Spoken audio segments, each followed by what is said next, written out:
लेकिन महादेव तो सदा भीगते ही रहते हैं, वो भीगे देव हैं।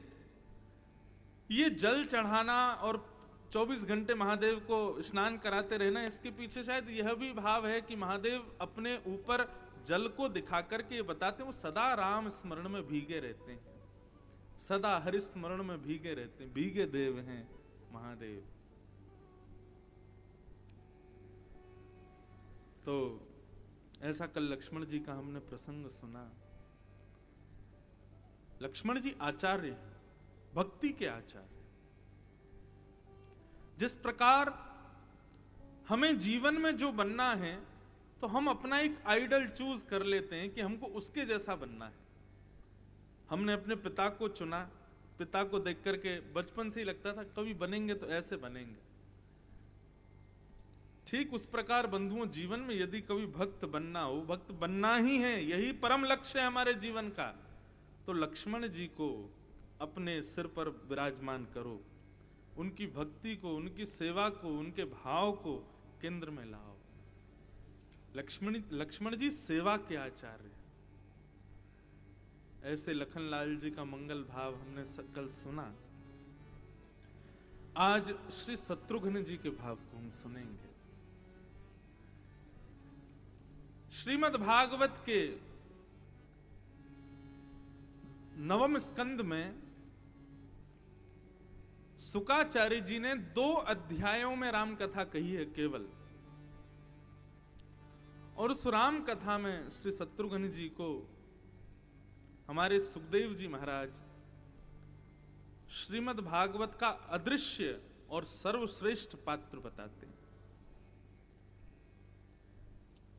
ऐसे श्री शत्रुघ्न जी हैं। जिस प्रकार बड़ी बड़ी बिल्डिंगें खड़ी रहती हैं लेकिन उन बिल्डिंगों को साधने वाली जो नींव होती है वो दिखाई नहीं देती है, ऐसे ही रामायण के हमारे श्री शत्रुघ्न जी हैं। लक्ष्मण जी दिख रहे हैं, भरत जी दिख रहे हैं, राघव जी तो मुख्य हैं ही हैं, बाकी सब भी दिख रहे हैं, लेकिन उन सब में अदृश्य पात्र यदि उन सबको जो धारण किए हुए हैं वो श्री शत्रुघ्न जी महाराज। अभी चलेंगे हम शत्रुघ्न जी के प्रसंग में, उससे पहले हम 10 लक्षण जो राम जी के चल रहे हैं उसमें तीसरा लक्षण, उस पर थोड़ा सा प्रकाश डालें। धृति क्षमा दमोस्तेयम् शौचेन्द्रिय निग्रह धीवेद्या सत्यमक्रोध दशकं धर्मलक्षणम्। क्यों राम जी को धर्म का साक्षात स्वरूप बताया गया? क्योंकि वे 10 लक्षणों से परिपूर्ण हैं। प्रथम दिन हमने लक्षण सुना धृति, धैर्य। दूसरे दिन क्षमा, कल क्षमा का भाव सुना। और आज जो लक्षण हम राम जी का सुन रहे हैं वो है दम। दम का मतलब क्या होता है? अपनी इच्छाओं का दमन करना, इच्छाओं को मार देना, ये दम कहलाता है। कुछ देखने की इच्छा, कुछ सुनने की इच्छा, कुछ खाने की इच्छा, कुछ पहनने की इच्छा, कुछ करने की इच्छा, अपने देह के पोषण की जितनी भी इच्छाएं हमारे हृदय में प्रकट होती हैं बंधुओं, जब हम उनको पूर्ण करने लग जाते हैं वो इच्छा ही धीरे धीरे धीरे धीरे हमसे पाप कराने लग जाती है। इसलिए हमारे शास्त्रों में कहा कि अपनी इच्छाओं को रोको। पूज्य पिताजी महाराज तो कथा में गाते हैं, देखना इंद्रियों के ना घोड़े भगे, कब उनमें हरदम जो संयम के कोड़े पड़े, अपने रथ को सुमार्ग लगाते चलो, कृष्ण गोविंद गोपाल गाते चलो। दूसरा नाम यदि कहें तो है संयम। संयम हृदय में आना बहुत आवश्यक है बंधुओं। लोग ज्ञानी हो जाते हैं, लोग विद्वान बन जाते हैं, लोग धनवान बन जाते हैं, लोग बलवान बन जाते हैं, लेकिन संयमवान नहीं बन पाते। हमारे राघव, हमारे प्यारे राम जी संयमवान है, संयमित है। अपनी इंद्रियों की इच्छाओं को उन्होंने दबा रखा है। और दर्शन तो ये, अब देखो आप कहोगे कि कहां कहां दर्शन होता है राम जी के संयम का, तो राम जी का संपूर्ण जीवन ही संयमित है। राम जी का संपूर्ण जीवन ही दम से परिपूर्ण है। अपनी इच्छाओं को दबा करके ही वो राम बने हैं।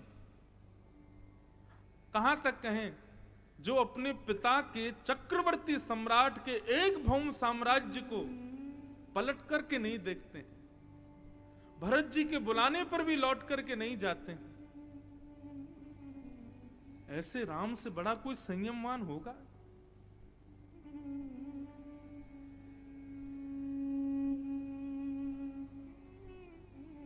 अत्यंत संयमित हैं, संयम से रहते हैं, दम को प्रकाशित करते हैं। लेकिन हमने कुछ प्रसंग, अब बहुत ढूंढना पड़ता है तब जाके कुछ मिलता है, तो रात्रि में प्रसंग ध्यान में आया, जब शूर्पणखा श्री राघव के सामने आती है, और वहां जो राम जी अपने संयमता का, और केवल राम जी नहीं, वहां लक्ष्मण जी का भी संयम देखो। और आपको पता है प्रसंग शुरू कहां से होता है? प्रसंग शुरू होता है कि राम जी लक्ष्मण जी को प्रवचन सुना रहे हैं। इतना सुंदर भाव। कल मैं बता रहा था ना, लक्ष्मण जी को जब भी अवसर मिलता है तो लक्ष्मण जी की एक ही इच्छा रहती है, क्या?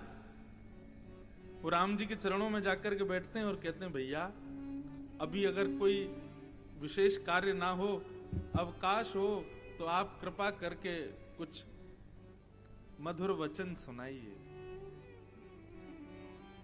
तब राम जी उनको कुछ सुनाते हैं। तो वहीं से हम प्रसंग को, अरण्य कांड का भाव है, राम जी बैठे हैं परन कुटी पर, और सामने सन्मुख हाथ जोड़ करके लक्ष्मण जी बैठे हैं।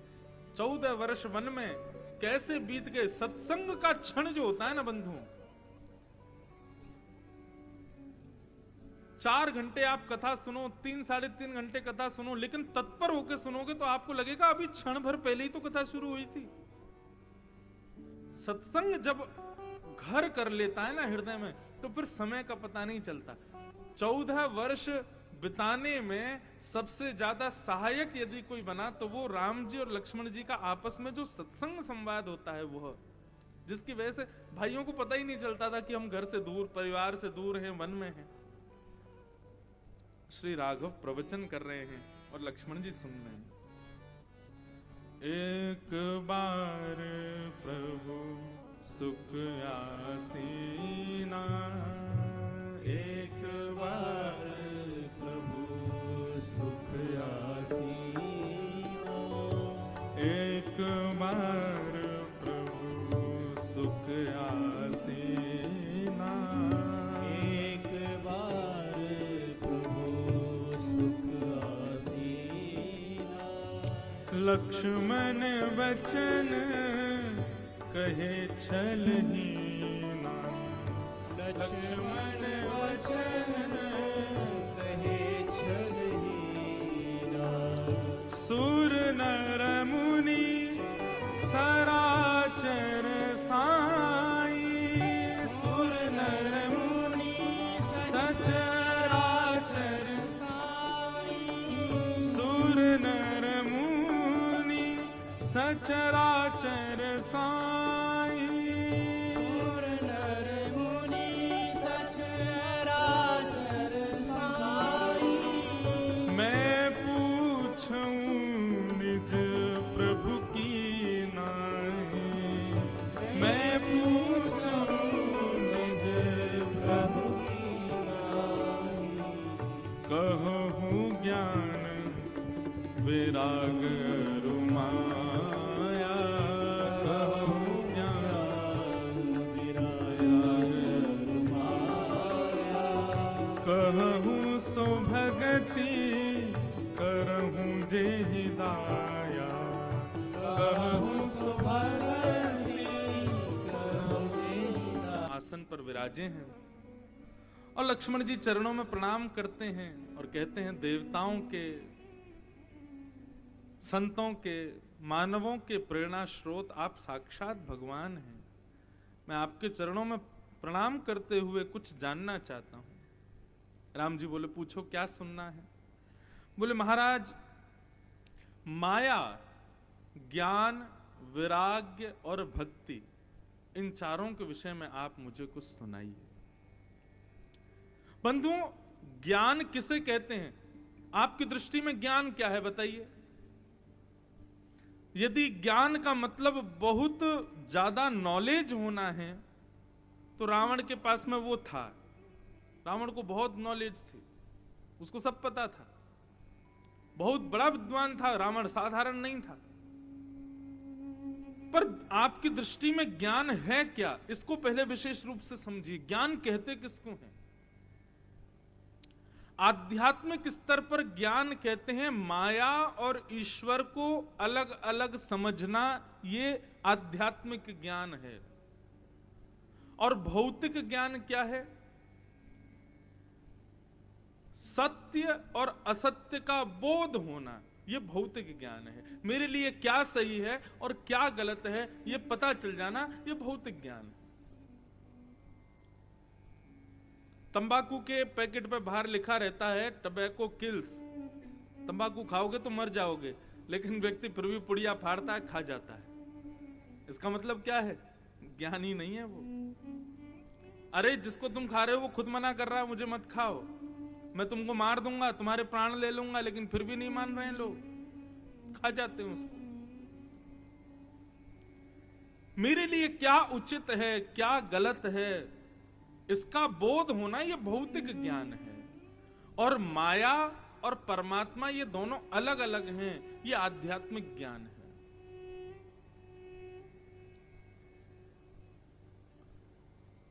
इसी को ज्ञान कहते हैं।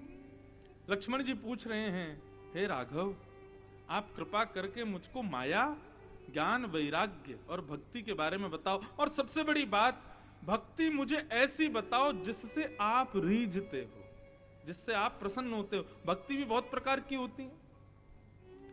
कई भक्ति ऐसी होती है जो व्यक्ति केवल अपने सुख के लिए करता है। अभी तो चलो मौसम बढ़िया श्रावण का है, लेकिन कई बार भयंकर सर्दी होती है। और चलो यहां तो सर्दी ज्यादा पड़ती नहीं होगी, हमारे विश्वनाथ काशी में तो खूब सर्दी पड़ती है।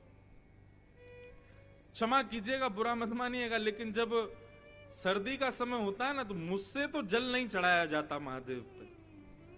आप लोग कहोगे, अरे वो जोगी हैं, साक्षात कैलाश पर विराजमान हैं, उनको सर्दी गर्मी कहां लगती है, वो परम ज्ञानी हैं, परम ऐसे हैं, आदि आदि। लेकिन हम लोग क्या है, वृंदावन वाले हैं ना, हमको सब जगह ठाकुर जी के भाव में लाड़ दिखाई देता है। तत्सुखे सुखित्वम, भरत जी का यही प्रेम है राम जी से। हमको उसमें भी यही लगता है कि नहीं नहीं, महादेव को शीत क्यों लगे। और काशी विश्वनाथ कथा थी मेरी कुछ महीनों पहले, कार्तिक का समय था। महादेव के दर्शन करने के लिए गए, सुबह सुबह ब्रह्म मुहूर्त में। क्या सुंदर आरती होती है सुबह की, 2, 2:30, 3 बजे होती है रात्रि में। आरती देखी, खूब आनंद आया, खूब सुख मिला। लेकिन आरती होते ही जैसे ही प्रचंड भीड़ ने आक्रमण किया मंदिर के अंदर, मतलब मैं केवल बैठ करके उठा और मंदिर के भीतर, इतने में तो महादेव पूरे प्लास्टिक के गिलासों में ढक गए यहां तक। जिसको जहां से मिल रही है जगह वहीं से फेंक रहा है शंकर जी पे। ये ज्ञान है? नहीं। यदि आपकी भक्ति में निष्ठा है, आपके पास ज्ञान है, तो मैं सत्य बताऊं, आपको जल ले जाने की भी आवश्यकता नहीं है, आपको दुग्ध ले जाने की भी आवश्यकता नहीं है। अपने मनोभाव से अभिषेक करो। शंकर जी पर नित्य जल चढ़ाना, दुग्ध चढ़ाना, पंचामृत चढ़ाना आदि आदि, ये उन लोगों के लिए है जिनके पास हृदय में कोई भाव नहीं है चढ़ाने को। गोस्वामी तुलसीदास जी ने जल से अभिषेक नहीं किया, गोस्वामी तुलसीदास जी ने पंचामृत से अभिषेक नहीं किया, गोस्वामी तुलसीदास जी ने अपनी मानस से अभिषेक किया है महादेव का।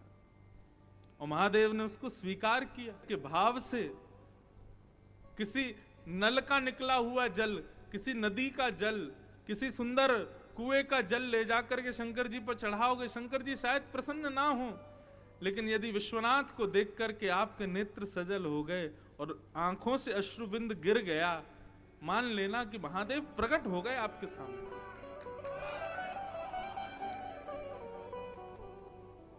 यह अभिषेक प्रिय है महादेव को। अपने मनोभाव से अभिषेक करो। अब यहां सोमनाथ में तो जल चढ़ाने की अनुमति ही नहीं है।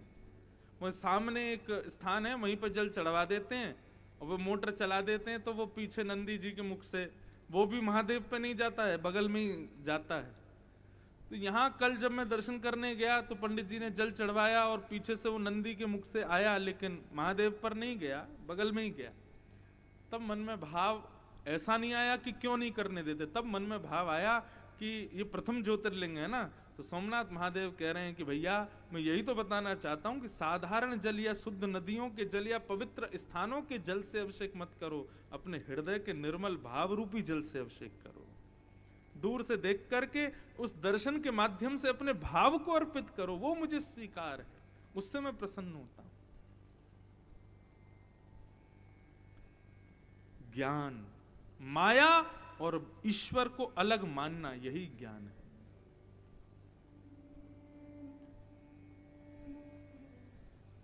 लक्ष्मण जी पूछ रहे हैं, राघव मुझे बताइए। तब भगवान उपदेश दे रहे हैं, राम जी बोल रहे हैं, माया क्या है? मैं अरु मोर तोरते माया,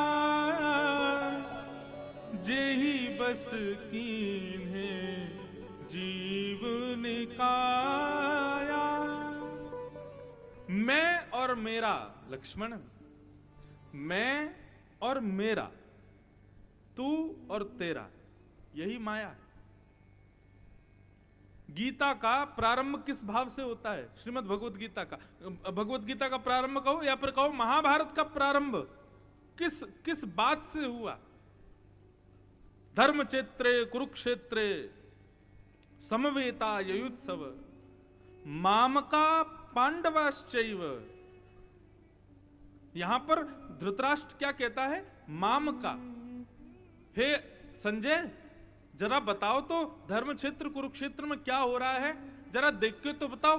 पांडु के बेटे और मेरे बेटे क्या कर रहे हैं? अरे पांडु के बच्चे भी तुम्हारे ही बालक हैं, लेकिन वहां पर ये जो तेरा मेरा वाला भाव आता है, भगवान श्री राम कहते हैं यही माया है। तू है और ये सब तेरा है, मैं हूं और ये सब मेरा है, यही माया है, यही भाव माया है। स्थिति क्या होनी चाहिए? सबई भूमि गोपाल की, सब ठाकुर जी के हैं, मैं भी ठाकुर जी को। वो एक पद पंक्ति है ना, मैं नहीं मेरा नहीं, यह तन किसी का है दिया, जो भी अपने पास है यह धन किसी का है दिया। अब आज की कथा में थोड़ा सा लीला लीला तो हम सुन ही रहे हैं, लेकिन भैया बीच बीच में ज्ञान का पुट भी लेना पड़ेगा। क्यों? केवल कथानक सुनोगे और उनके उपदेश नहीं सुनोगे तो काम बनने वाला नहीं है। सत्संग बहुत जरूरी, और जहां स्वयं श्री राम जी प्रवचन कर रहे हो उसको तो कैसे वंचित रहे हम उससे। जो मिला है वह हमेशा पास रह सकता नहीं, कब बिछुड़ जाए ये कोई राज कह सकता नहीं। जिंदगानी का खिला मधुवन किसी का है दिया, मैं नहीं मेरा नहीं, ये तन किसी का है यही माया से विमुक्ति है। मैं हूं, मैं कर रहा हूं, मेरा है, सब कुछ मेरे वश में है, ये भाव रखना यही माया है। ये तू है, तेरा तू कर रहा है, ये यही माया है। सब राम जी का है, सब राघव की कृपा है। सबका दर्शन कराया, माया किसे कहते हैं। उसके बाद वैराग्य का दर्शन कराया। लक्ष्मण, ज्ञान मान जह एकौ नाहि, देख ब्रह्म समान सब माही, कहिए तात सो परम विरागी, तृण शम सिद्धि तीन गुण त्यागी। लक्ष्मण, विरागी कौन है, वैराग्यवान कौन है? वैराग्यवान का लक्षण सबको छोड़ दे, वो वैरागी नहीं है। यहां पर श्री राम जी कह रहे हैं ज्ञान मान जहां एकौ नाही, ज्ञान का मान जिसके भीतर नहीं है। और एक और बात यहां पर कही, जिसमें अभिमान केवल ज्ञान नहीं, किसी भी वस्तु का नहीं है। देख ब्रह्म समान सब माही, सबको ब्रह्म के समान जो देखता है। सर्वम खलु इदम ब्रह्म, जिसको देखता है उसमें मेरा दर्शन करता है। और कहिए तात सो परम विरागी, तृण सम सिद्ध तीन गुण त्यागी। अब यहां पर एक बात राम जी बड़ी अच्छी बता रहे हैं, जो सबका त्याग कर दे वो वैरागी है। लेकिन मैं अपनी कथा में इसी बात को राम जी के भाव से कहता हूं कि भाई, पत्नी त्याग दी, बच्चे त्याग दिए, परिवार त्याग दिया, घर त्याग दिया, सब कुछ त्याग दिया, क्या यही वैरागी व्यक्ति का लक्षण है? कई बार ऐसा होता है कि आप उसका शरीर से तो त्याग कर देते हो, लेकिन चित्त में सदा उसी का चिंतन बना रहता है, तो आप वैरागी नहीं हो, तो आप त्यागी नहीं हो। वास्तव में शरीर से भले ही संग रहो, लेकिन चित्त से, अपनी बुद्धि से उसका त्याग कर दो, ये वास्तविक वैराग्य। सती जी ने राम जी की परीक्षा ली, और परीक्षा लेने पर सीता जी का रूप धारण किया। शंकर जी को यह बात अच्छी नहीं लगी, और इस नाते से शंकर जी ने सती का त्याग किया। क्या सती का देह से त्याग किया शंकर जी? नहीं, मन से त्याग किया, देह से त्याग नहीं किया। वो तो जब सती को पता चला कि अब ये मेरा त्याग कर चुके हैं, अब मैं नहीं रह पाऊंगी, तो सती स्वयं चली गई सती होने के लिए। बाकी शंकर जी ने उनका देह से परित्याग नहीं किया था। देह से सबके संग रहो, लेकिन मन से उनमें आसक्त मत रहो, ये असली वैराग्य का लक्षण है। कई लोग वैरागी तो बन जाते हैं, सब कुछ छोड़ करके चले तो जाते हैं, लेकिन फिर भी चित्त से उसको निकाल नहीं पाते। ये वैराग्य थोड़े ही। और हमारे सूरदास जी, जिनको हमारे ब्रज के तुलसीदास कह दो, वे तो कहते हैं भैया त्याग करना ही है तो एक चीज को करो, तजोरे मन हरि विमुखन को संग। पत्नी का संग मत छोड़ो, लेकिन पत्नी यदि हरि विमुख है त्यागो। मित्र का संग मत छोड़ो, लेकिन मित्र यदि हरि विमुख है तो छोड़ दो। मैं तो अपनी कथा में यहां तक कहता हूं, भैया आज ही एक काम करना। आजकल किसी का त्याग करना का मतलब उसके मुंह पर जाके कहना कि मैंने तुझे छोड़ा, ऐसा नहीं है। फोन से नंबर डिलीट कर दो, यही त्याग है। व्हाट्सएप पे ब्लॉक मार दो, और उन लोगों को खोजो जिनसे आपने कहा भैया हम काशी सोमनाथ मिलन महोत्सव कर रहे हैं, चलोगे? इतना समय नहीं है भाई, कहाँ 4 घंटा बैठे कथा वथा सुने, हम पे इतना समय हमें नहीं। और सुनो, कथा वथा हमको समझ में भी नहीं आती है। जिसने भी ऐसा कहा हो, चाहे वो कितना भी घनिष्ठ हो, उसको ब्लॉक मारो पहले तो। बोले जो हरि का नहीं वो हमारा नहीं। तजोरे मन हरि विमुखन को संग। हम आपको सत्य बता रहे हैं। अपने हृदय की निर्मलता को यदि आपको अनुभव करना है कि मेरा हृदय निर्मल हो रहा है, तो हरि विमुख लोगों का त्याग करो। भले ही उससे आपको करोड़ों का फायदा हो, लेकिन उसका त्याग करो। सूरदास जी कहते हैं, जाके संग कुमति उपजत है, पड़त भजन में भंग, तजोरे मन हरि विमुखन को संग। तो एक प्रकार से श्री राम जी कहना चाह रहे हैं, भैया जो मेरे विमुख हैं ऐसों का जो त्याग कर देता है वही वैरागी है, वही त्याग की प्रतिमूर्ति है। और फिर भक्ति का स्वभाव बताते हैं। जाते बेगी द्रवौ में भाई, सो मम भगति भगत सुखदाई। जिसकी भक्ति से मैं प्रसन्न हो जाऊं, वास्तव में भक्ति वही है। हम अपनी मन इच्छा से, अपनी किसी परिकल्पना से हम ठाकुर जी की सेवा करते हैं, विश्वास मानिए वो भक्ति नहीं है। हमारी ऐसी सेवा हो जिससे श्याम सुंदर प्रसन्न हो, जिससे राघवेंद्र प्रसन्न हो, जिससे महादेव प्रसन्न हो, उसको भक्ति जानो। अब आप कहोगे महाराज जी हमको कैसे पता चले कि वो हमारी भक्ति से प्रसन्न है कि नहीं? दृष्टि में बदलाव आ जाएगा, स्वभाव में परिवर्तन आने लग जाएगा। हमारे अष्ट सखा कहते हैं कि ठाकुर जी आपकी भक्ति से प्रसन्न हैं, इस बात का प्रमाण क्या है? बोले ताको मन भक्तन की सेवा। ठाकुर जी जब किसी से प्रसन्न होते हैं तो उस व्यक्ति का भक्तों की सेवा में बड़ी रुचि बढ़ जाती है, संतों को प्रणाम करने में उसकी बड़ी रुचि। प्रथम स्कंद में श्री सूत जी महाराज वर्णन करते हैं और सूत जी वहां पर कहते हैं कि भैया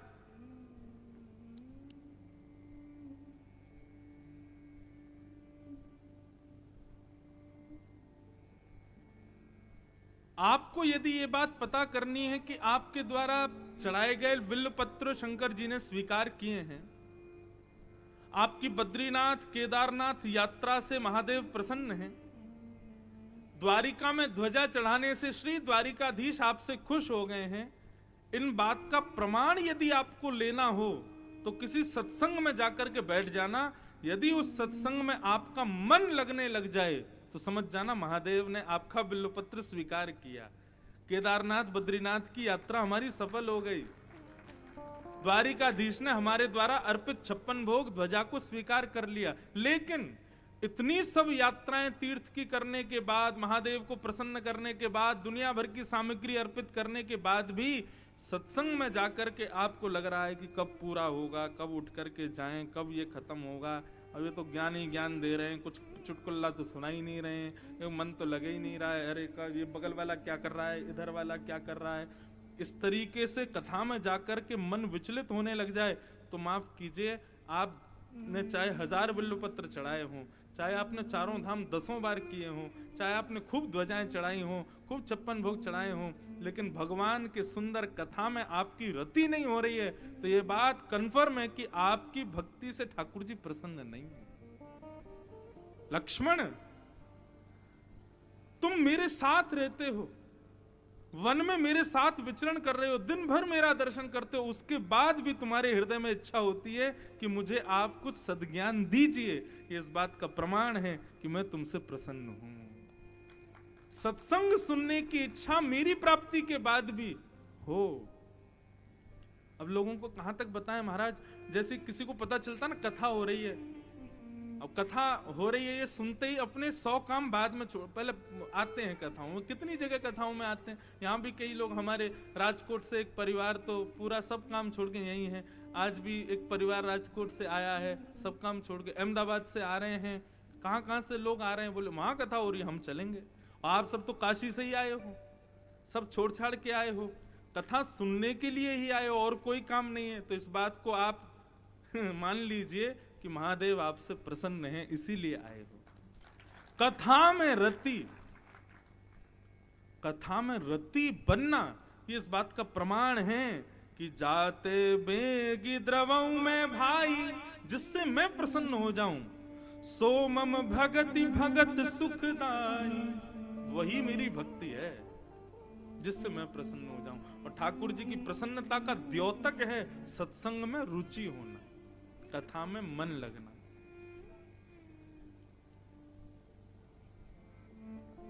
आप कहोगे महाराज जी हमारा मन नहीं लग रहा था तो अब क्या करें? बार बार सुन करके ये बात देखो मन लग रहा है कि नहीं, और जिस दिन लगने लग जाए समझ जाना हाँ अब प्रसन्न हो गए ठाकुर जी, अब ठाकुर जी खुश। भगति तात अनुपम सुख मूला, मिले जो संत होए अनुकूला।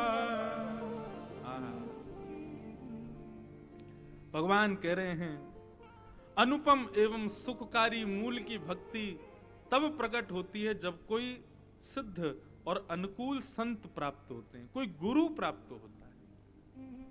लक्ष्मण, भक्ति का बीज हमारे हृदय में कोई अनुकूल महात्मा ही आकर के बोता है। ऐसे कोई गुरु मिल जाएं जिनके आते ही हमारे हृदय में भक्ति के भाव उत्पन्न हो, हमारे बार बार स्थिति बने, हम सोमनाथ जाएं, द्वारिका जाएं, बद्रीनाथ जाएं, केदारनाथ जाएं, ये किसी गुरु के मिलने पर ही संभव है। बिना गुरु के मिलने पर किसी व्यक्ति के हृदय में ये कामना कभी उत्पन्न नहीं होती। इसलिए लक्ष्मण, मेरी भक्ति को पाना चाहते हैं तो संत जनों के, कथा वक्ताओं के, विप्र ब्राह्मणों के, वैष्णवों के चरणों में आश्रय लो। वे कृपा करेंगे तभी मेरी भक्ति प्राप्त होगी। एक प्रकार से यहाँ लक्ष्मण जी और राम जी का जो संवाद है, जब मैं पढ़ रहा था ना तो मुझे श्रीमद् भागवत में कपिल देवहूति संवाद याद आ रहा था। वहां पर देवहूति जी को ठीक इसी प्रकार भगवान कपिल समझाते हैं। वहां पर भी देवहूति माता को कपिल भगवान कहते हैं, मां यदि मन को एकाग्र करना है तो उसके लिए 5 गुण जिसमें हो उसका संग करो। अच्छा, अभी अभी हमने एक बात कही, सूरदास जी कहते हैं तजोरे मन हरि विमुखन को संग, जो हरि से विमुख कराने वाले उनका संग त्यागो। तो फिर किसका संग करें? संग किसका करें? आप कहो त्रिपुंडधारियों का संग करो, ऊर्ध्वपुंडधारियों का संग करो, संत भेषधारियों का संग करो, तो महाराज जी आप कहीं ये तो नहीं भूल गए हो कि रावण भी संत भेष में आया था सीता जी का हरण करने के लिए। सीता जी तो इसी भावना से गई थी कि कोई महात्मा होगा, कोई भक्त होगा, कोई वैष्णव होगा। तो आजकल भी कई रावण चोला पहन करके घूम रहे हैं संत का। आप कह रहे हैं कि संत का संग करो, लेकिन संत बाह्य भेष से तो पता नहीं चलता आजकल की ये संत है कि नहीं है। तिलक तो कोई भी लगा, हमारे वृंदावन में तो महाराज पूछो ही मत, अभी ऐसी भीड़ पहुंची है दुनिया भर की, और सब मुंह पर गालों पर राधे राधे लिखवा लेते हैं और खूब बढ़िया तिलक फोटा लगा के सुंदर और धोती पजामा पहन के घूमते हैं, और उनको देख के लगता है भाई यही वैष्णव होंगे। क्या करें, कैसे पहचाने कि ये संग करने योग्य व्यक्ति है कि नहीं? सीधी बात, संत का मतलब कोई विरक्ति, कोई जटा वाला ये संत नहीं होता। 5 गुण जिसमें हो, यदि वो व्यक्ति पैंट भी पहनता है तो वो संत है। और वो 5 गुण कौन कौन से भगवान कपिल समझाते हैं। तितिक्षव कारुणिका श्रुहृदय सर्वदेहिना। भगवान कपिल कहते हैं मां, पहला लक्षण तितिक्षु, वही धैर्यवान। जिसमें ये 5 लक्षण दिखें उसका संग करो। पहला तितिक्षु, धैर्यवान। दूसरा लक्षण कारुणिका, करुणा हो हृदय में, दया हो, तितिक्षुता हो, दया हो। सुहृदः सर्वदेही नाम, सभी देहधारियों का सुहृद मतलब अच्छा सोचने वाला हो। केवल मैं और मेरे बच्चे खुश रहें, मैं और मेरा परिवार प्रसन्न रहे, पड़ोसी के ऊपर चाहे पहाड़ गिर जाए इससे कोई मतलब नहीं है मुझको, इस प्रकार के भाव वाला नहीं, सबका हित सोचने वाला। अजात शत्रवः, किसी से शत्रुता ना रखता हो। और शांता, अंतिम लक्षण मौन रहता हो, कम बोलता हो, बहुत चुप रहता हो। ये 5 लक्षण जिसमें हो उसका संग करना प्रारंभ करो। ये 5 लक्षण जिसमें हो वास्तव में संत वही है। यही संत का श्रृंगार है। जटाएं होना, पीले वस्त्र होना, तिलक त्रिपुंड होना, ये संत का भेष थोड़े ही है। ये बाह्य भेष हो सकता, आंतरिक ये 5 लक्षण होने चाहिए। आप कहो महाराज जी अगर ये पांचों किसी में ना दिखें तो अपने अंदर लाओ, तो अपने भीतर लाओ इन पांचों को। इस प्रकार भगवान यहां पर लक्ष्मण जी को समझा रहे थे। इतने में ही भगति जोग सुनी अति सुख पावा, लक्ष्मण प्रभु चरणन सिर नावा। ये भक्ति योग की सुंदर चर्चा सुनकर के लक्ष्मण जी अत्यंत प्रसन्न हो गए और राम जी के चरणों में सर रख करके बारंबार प्रणाम करने लगे। नेत्र आंसुओं से भर गए। बोले जय हो रघुनंदन, आपके सुंदर प्रवचन सुनकर के, वचन सुनकर के मन आनंदित हो जाता है, बिल्कुल शोक नहीं होता वन में आने का। और याद आती है सुमित्रा जी की बात लक्ष्मण जी को कि मां सही कह रही थी कि तेरे भाग्य हैं जो लक्ष्मण जी के साथ, तेरे भाग्य के लिए राम जी वन में जा रहे हैं। मुझे सत्य में लगता है आप मेरे लिए ही आए हो ना। इस प्रकार प्रेम वार्ता चल रही थी। इतने में ही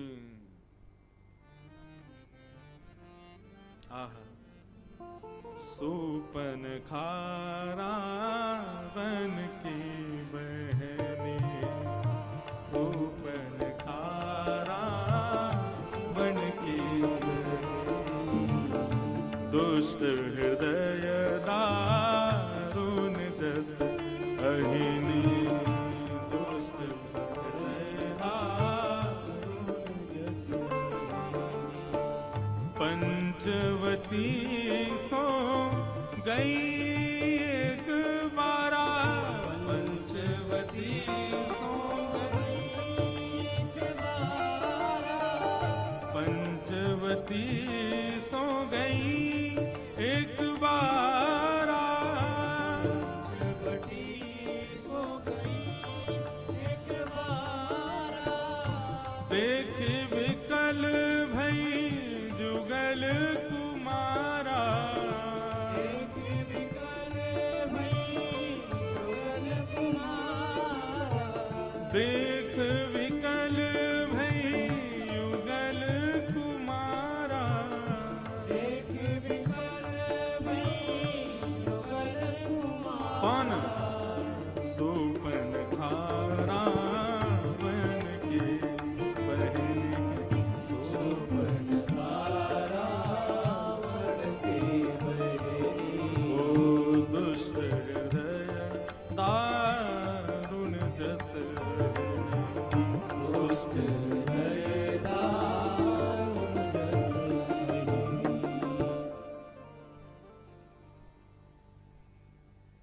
मानो ऐसा लग रहा है कि प्रभु श्री राम ने लक्ष्मण जी को ज्ञान उपदेश दिया और ज्ञान उपदेश के तुरंत बाद परीक्षा लेने के लिए शूर्पणखा को बुलवा लिया। मानो राम जी देख रहे हो जितना ज्ञान दिया इसको देखे तो सही कि कुछ हृदय पे असर पड़ा कि नहीं। शूर्पणखा आ गई, रावण की बहन। पंचवटी में जैसे ही दोनों युगल कुमारों को देखा, सुंदर स्वरूप राम जी का लक्ष्मण जी का देख करके महाराज मोहित हो गई राम जी पर। राम जी के विषय में हमारे वाल्मीकि जी कहते हैं कि राम जी का स्वरूप कैसा है, तो मुझे वो श्लोक याद नहीं है, वो वाल्मीकि जी का श्लोक है। बोले कि राम जी को देख करके तुम उन पर मोहित हो गई, ये तो बहुत दूर की बात है। राम जी की दृष्टि यदि तुम पर पड़ गई तो तुम उन्हीं के ही हो जाओगे, फिर किसी और को देख नहीं पाओगे। ऐसी स्थिति है राम जी की। आपने राम जी को देखा तो प्रेम होगा, लेकिन राम जी ने कहीं आपको देख लिया और नजर से नजर मिल गई तो फिर घायल ही हो जाओगे। तो शूर्पणखा का कोई दोष तो था नहीं बेचारी का। शूर्पणखा ने तो देखा एक गौर वर्ण एक श्याम वर्ण दोनों पंचवती के वनों में घूम रहे हैं। देख करके उसके मन में अभिलाषा हो गई, आहा। देखो अब यहां पर भी तर्की लोग प्रश्न कर सकते हैं कि महाराज जी शूर्पणखा प्रभु श्री राम को पति मानना चाहती है, और वहीं आप भागवत के कई प्रसंगों में और कई जगह संत महापुरुष कहते हैं कि ठाकुर जी से कोई भी संबंध बनाओ उसमें पाप थोड़ी है। तो बेचारी शूर्पणखा का क्या दोष था। देखो, संबंध बनाने में दोष नहीं है, संबंध किस कारण से बनाया जा रहा है उसमें दोष है। शूर्पणखा राम जी को पति मानती है, किस बात से रीच करके? रूप पर रीच करके। चलो ये भी ठीक है, लेकिन कारण क्या चाहती है? पीछे वासना है, पीछे काम है, और जहां काम तहां राम नहीं। जहां काम रहेगा वहां राम जी नहीं रहेंगे। और जब अज्ञान होता है हमारे हृदय में, तब हम रूप पर मोहित होकर के आकर्षित होते हैं। माफ कीजिएगा, हमारे वृंदावन बिहारी लाल के केवल रूप देख करके आसक्त हो रहे हो और ये जानते नहीं कि उनका रूप किस भाव से, ज्ञान नहीं है, तो आप अपने उद्धार में वंचित रहोगे।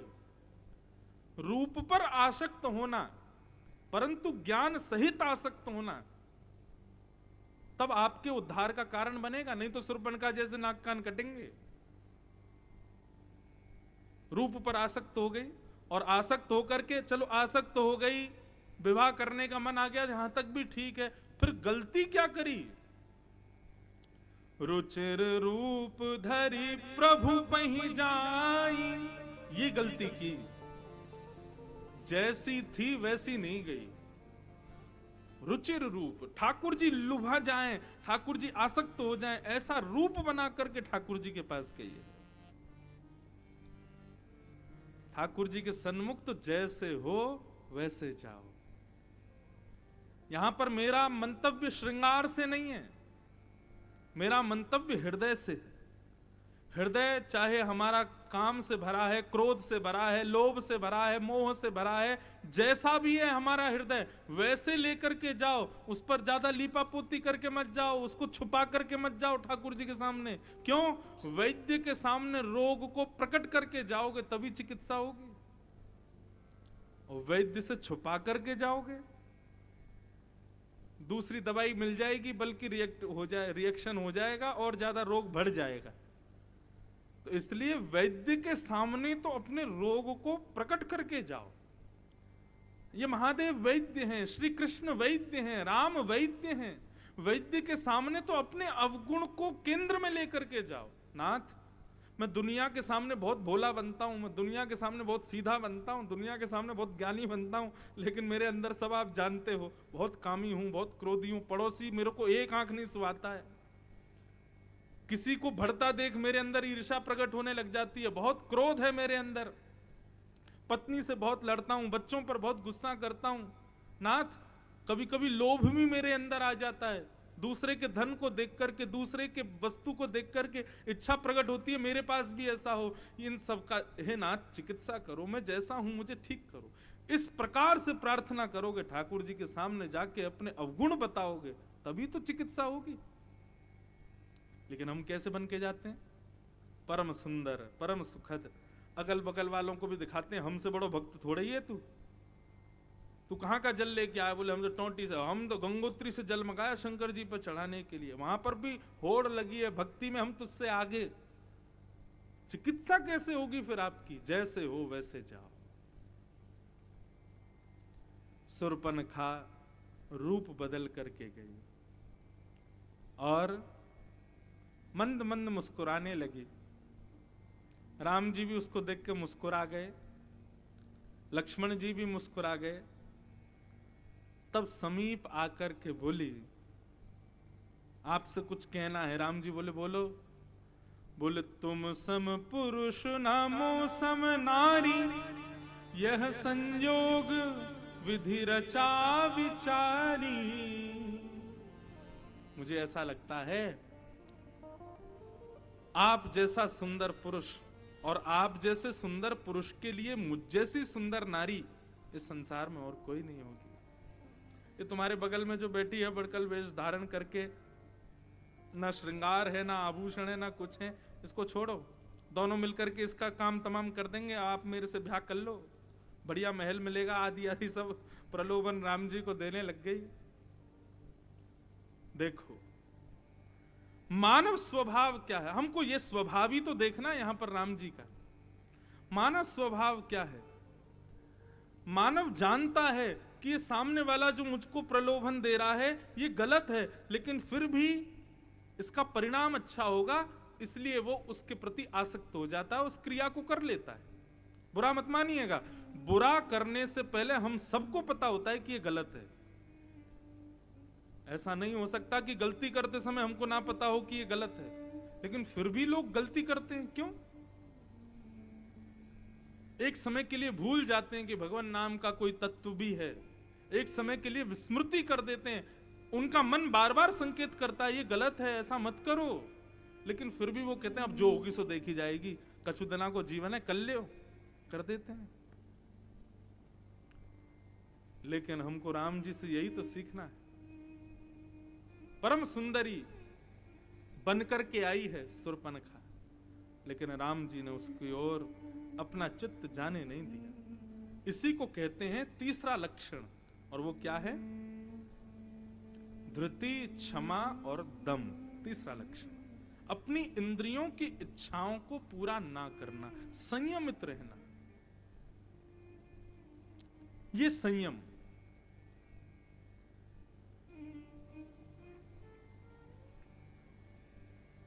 नहीं हुए आ सकते। बोले क्षमा करो, हम एक पत्नी व्रती किया, जीवन भर इनके साथ रहने का ही हमारा संकल्प है, इसलिए हम आपसे ब्याह नहीं कर सकते। सुनो, वो दूर देखो शिला पर एक बैठे हैं। बोले हाँ, हमारा तो रंग फिर भी काला है, हम तो फिर भी सांवले हैं, ये भी इन्होंने ब्याह कर लिया हमसे जैसे तैसे, नहीं तो हमारा रंग तो कोई साफ है नहीं। वो देखो कितने गोरे चमक रहे हैं, बिल्कुल बढ़िया मणि की तरह।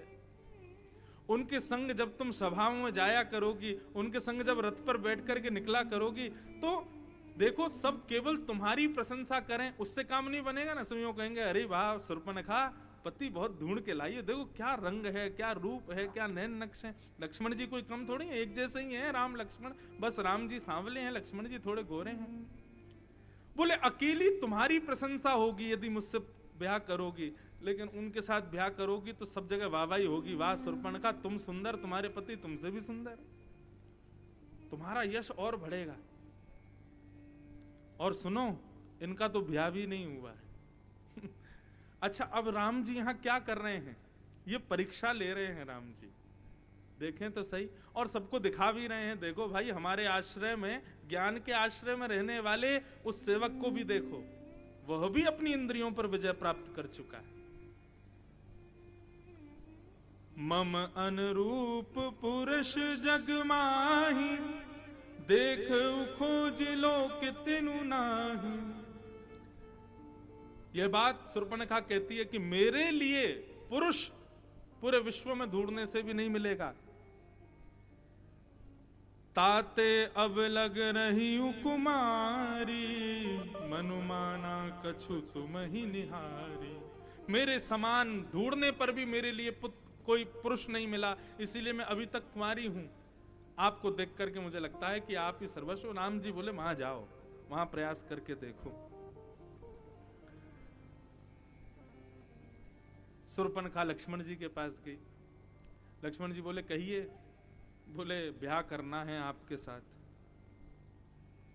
बोले हमारे साथ ब्याह करना है? बोले हाँ, आपके भैया थोड़े सांवले हैं, उनके साथ रथ में बैठूंगी तो मेरी शोभा नहीं बनेगी, सभाओं में जाऊंगी तो मेरी शोभा नहीं बनेगी, इसलिए मैंने उनको, और उनका ब्याह भी हो चुका है, दिन भर उससे लड़ाई होती रहेगी बगल में जो बैठी है।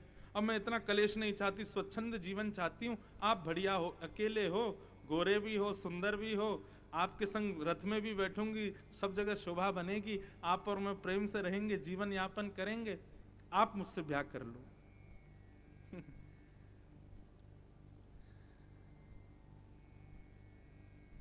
लक्ष्मण जी के पास जाकर के जब कहने लगी कि आप ही मुझसे ब्याह करो, तब लक्ष्मण जी बोले